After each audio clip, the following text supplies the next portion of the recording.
is Alexon Fergus. Welcome to the video.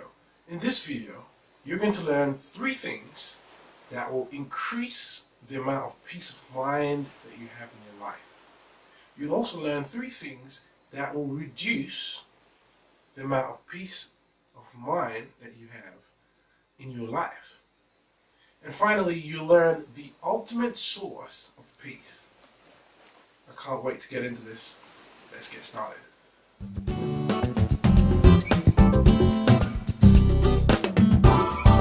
So here are 3 things you can get involved with or do in order to attract more peace in your life.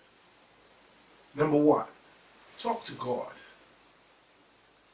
Like literally, speak with Him. Ask Him to give you more peace. Ask Him to take over your mind and literally redesign your mind as a peace center. So the main focal point of all your mental operations and processing will be based on peace and a peaceful frame of mind. Number 2, let God use you to bless others.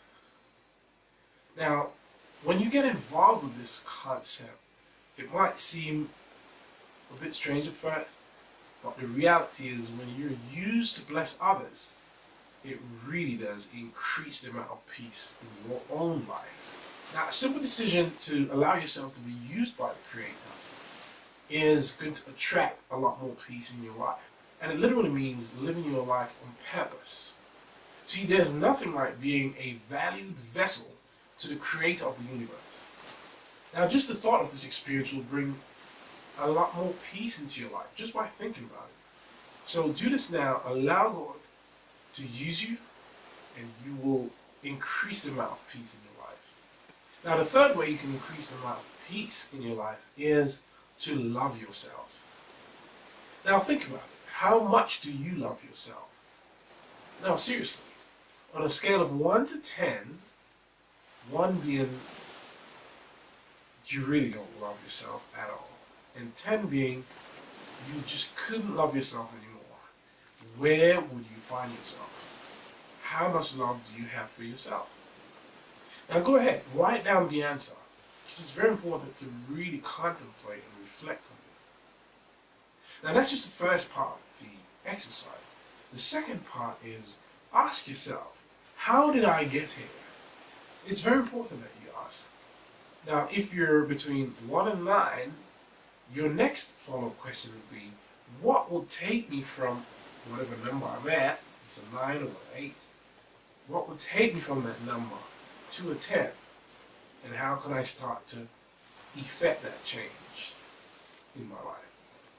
Now if you're number 10, and you can't love yourself anymore, you just amazingly in love with yourself, you still want to ask a question, but slightly differently. You want to say, how did I get here? And what can I do to increase even more the things I did to get to this place where I love myself this much? Or how can I maintain the actions that I would have taken before? So once you do that, you know you'd be on a continuous path to maintaining peace in your life. How much do you love yourself? Very important question to ask.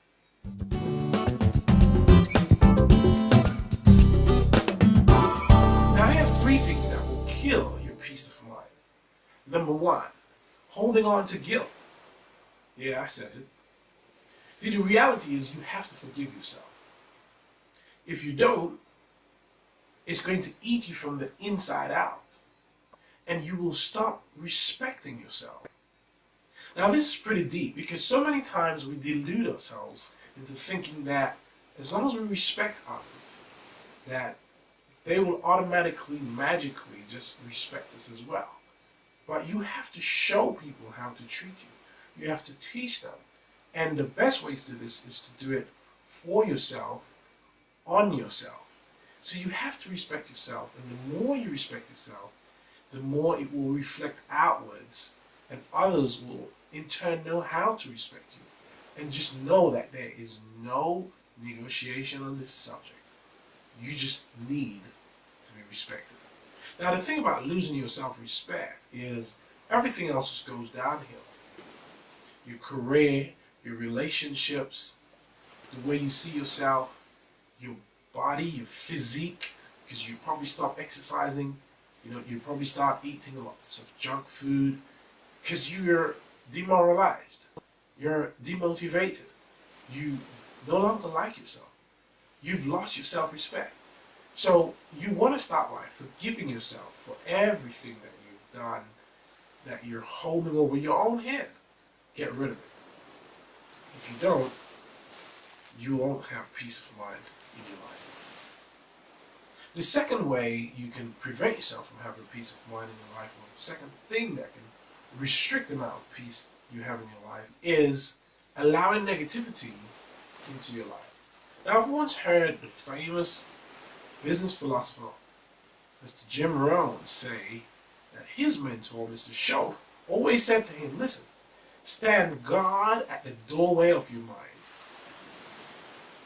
Now, you see, the reason why he said stand guard at the doorway of your mind is because so many times we allow people to come into our minds with their words, with their actions, with the way they speak to us. And the thing about it is, we don't ever resist it. We put burglar bars on our houses, we put alarms on our houses, we protect our merchandise and our possessions, but we don't stand guard and protect our minds. And the mind is the most important thing that we need to protect. So here's the thing, from now on, do not allow any negativity into your life. The reality is this, it takes 10 to 17 episodes of positive words of encouragement or experiences to override one negative thought or feeling. Now think about that. So we need to top up and have an abundance,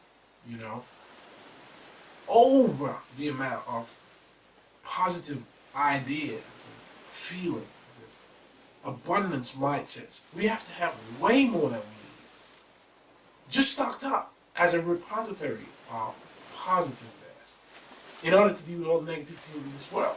And there's a lot, especially from family and friends and co-workers. Pretty much anywhere you look, don't even speak about the news. You don't want to look at the news because you'll just live a negative life that is devoid of hope.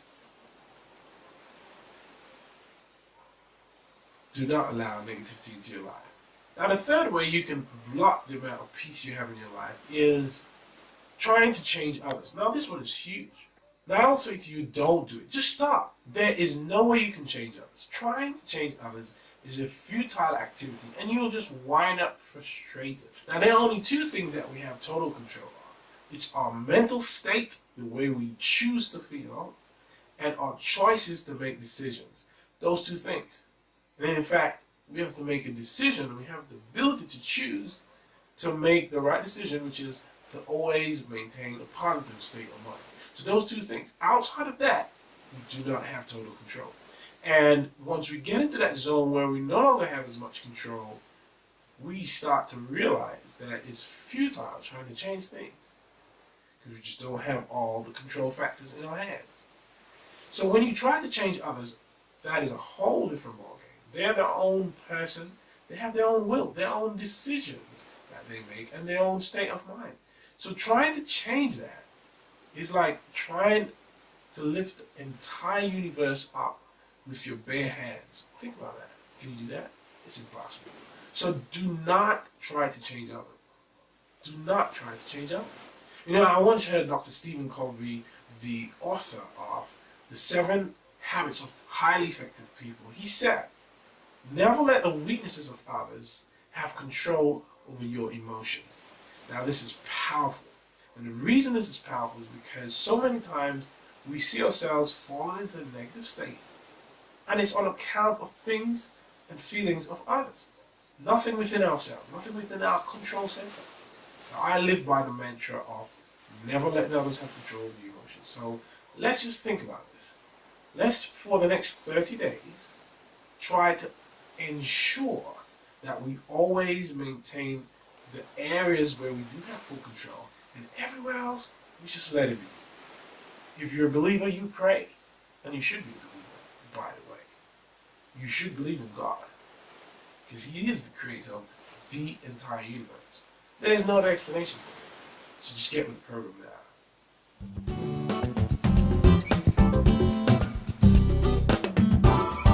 Now finally, what is the ultimate source of peace? The ultimate source of peace is God.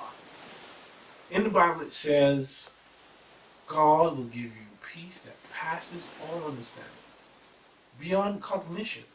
That's what it is. You wouldn't even be able to fathom the amount of serenity that you'll feel once you tap into the God factor. You have to tap into the God factor. It's what would allow you, even in the face of difficulty, to remain calm and in control and to seem as if nothing can hurt you, nothing can harm you, nothing can put you off balance. Even when the naysayers come, you just keep smiling, you just keep pressing on.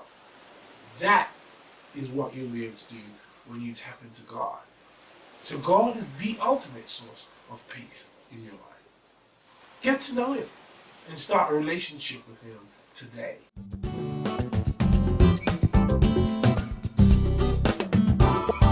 Alright, I know you've heard a lot and you've got so many things you can work on straight away. But I just want to say one more thing. We live in a world that is an economic world. And one of the areas that we do need to make sure we have control and we really take a sort of like front burner approach to is the area of our economics, our finances. The thing about it is, if you have control of that area, in other words, if you do all you can to ensure that you have your finances in order, there's a certain level of peace that you have when you know that your family is covered, protected, and you do have the wherewithal, the financial wherewithal, to handle the daily necessities of life. If you have that covered, you'll be in a really peaceful place. Now, this does not replace the peace you get from God, but God will give you the strength and the intelligence. He's actually already given it to you to allow you to develop this sort of financial independence so that you can move to that place where you feel at peace. Because financial independence means that you literally depend on no one else. You can live off the proceeds of your own financial prowess. So, I have an opportunity that I can get you involved with, and I'm going to introduce it to you. But what you need to do is click the button below this video. And as soon as you do that, you'll be introduced to it. And all the best, and see how many ways you can invite more peace into your life, starting with your communication with God. All the best.